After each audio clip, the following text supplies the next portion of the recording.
Amerika Serikat secara resmi memulai blokade Selat Hormuz dan Donald Trump mengancam akan menghancurkan semua kapal yang mendekati Angkatan Laut Amerika Serikat yang terlibat dalam blokade tersebut. Pada saat yang sama, Trump menyatakan bahwa orang-orang Iran menelponnya hari ini dan memohon untuk membuat kesepakatan yang tidak bisa mereka capai pada hari Sabtu di Pakistan.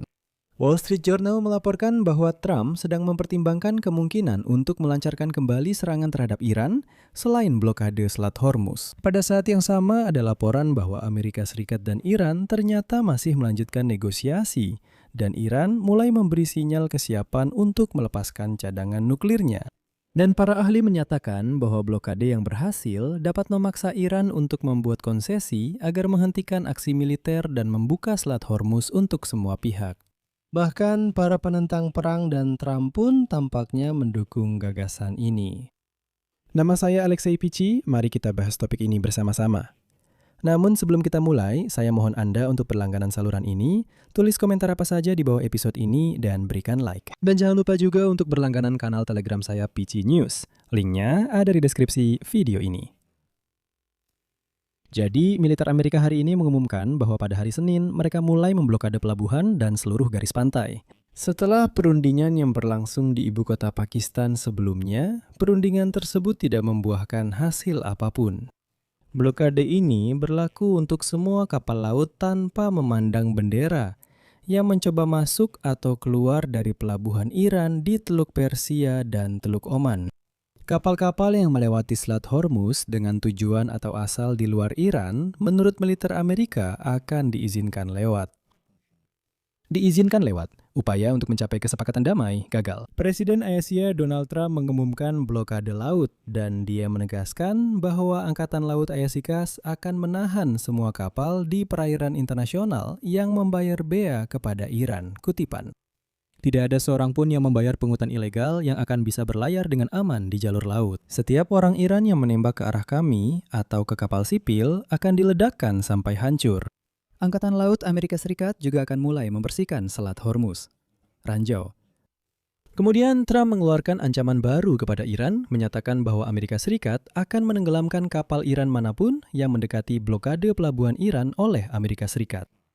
Trump menyatakan bahwa meskipun armada Iran, saya ingatkan, telah sepenuhnya dihancurkan, Amerika Serikat tidak menenggelamkan, kutipannya, kapal serang cepat mereka. Dan berikut pernyataan Trump secara langsung. Peringatan. Jika salah satu dari kapal-kapal itu mendekati blokade kami, kapal tersebut akan segera dihancurkan menggunakan sistem penghancuran yang sama yang kami gunakan terhadap para penyelundup narkoba di kapal di laut. Ini cepat dan kejam. Sebagai tanggapan, pelaksana tugas Menteri Pertahanan Iran menyatakan pada hari Senin bahwa negara tersebut siap untuk menghadapi skenario apapun dan memperingatkan bahwa setiap agresi terhadap Iran akan mendapat balasan yang keras dan tegas. Setelah itu, Donald Trump menyatakan bahwa pagi ini pemerintahannya dikabarkan menerima telepon dari Teheran.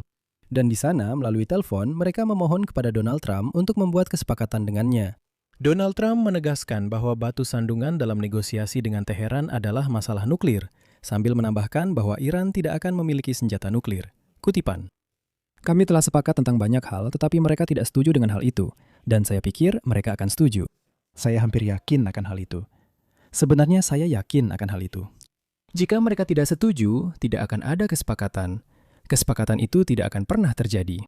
Itu adalah kutipan. Dia menyatakan bahwa prioritas lain bagi Amerika Serikat adalah mengembalikan uranium yang telah diperkaya yang masih dimiliki oleh Iran. Dan dalam situasi seperti ini, Wall Street Journal menulis bahwa Trump sedang mempertimbangkan kemungkinan untuk memulai kembali serangan terbatas terhadap Iran selain memblokade Selat Hormuz. Menurut sumber, ini adalah salah satu skenario yang sedang dibahas di Gedung Putih setelah perundingan antara Amerika Serikat dan Iran di Islamabad pada 11 April berakhir tanpa hasil. Pilihan lain adalah kembali melancarkan serangan besar-besaran terhadap Iran. Namun, seperti yang dicatat oleh sumber, skenario seperti itu lebih kecil kemungkinannya. Karena risiko destabilisasi lebih lanjut di Timur Tengah dan keengganan Trump untuk memperpanjang konflik militer. Selain itu, menurut Wall Street Journal, selama blokade Selat Hormuz yang diumumkan Trump sehari sebelumnya, Amerika Serikat berencana menekan sekutu-sekutunya agar mereka mengambil alih tanggung jawab pengamanan. Dan disinilah Donald Trump ingin melakukan langkah yang sangat licik. Intinya adalah, jika kesepakatan tidak tercapai dalam waktu dekat, Donald Trump ingin melibatkan sekutu-sekutunya dalam blokade Selat Hormuz dan kemudian secara bertahap menyerahkan tugas ini kepada sekutu-sekutunya. Seolah-olah kalian kan sudah mengirimkan kapal-kapal kalian ke sini. Sedangkan kapal-kapal Amerika secara bertahap akan ditarik keluar dari wilayah tersebut dan pada suatu saat akan dikatakan, "Oh, dengar, ini bukan tugas kami. Di sana sudah ada sekutu, biar sekutu saja yang mengurusnya." Tapi pertanyaan utamanya, apa logika dari blokade ini? Blokade yang berhasil bisa memaksa Iran untuk membuat konsesi agar menghentikan aksi militer dan membuka Selat Hormuz untuk semua orang.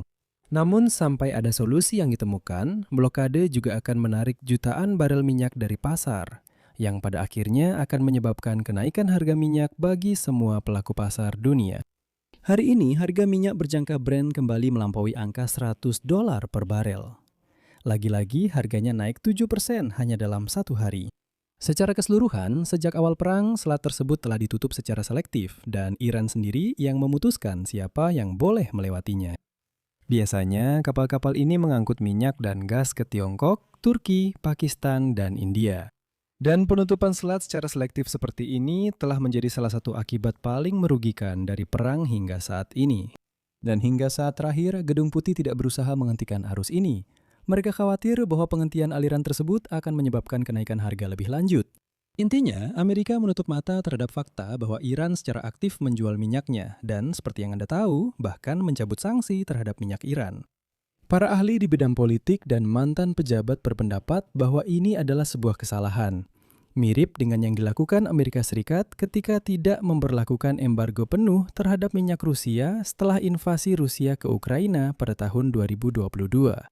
Dan di sini yang paling penting, ekspor minyak dan gas menyumbang sekitar 15% dari PDB Iran.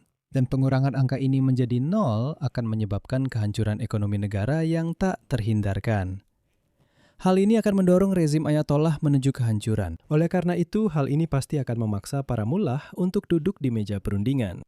Artinya, sekarang Amerika Serikat akan mencegat kapal-kapal yang melewati pelabuhan dan wilayah pesisir Iran, menghentikan kapal-kapal tersebut dan memaksa mereka untuk berbalik arah atau menyitanya.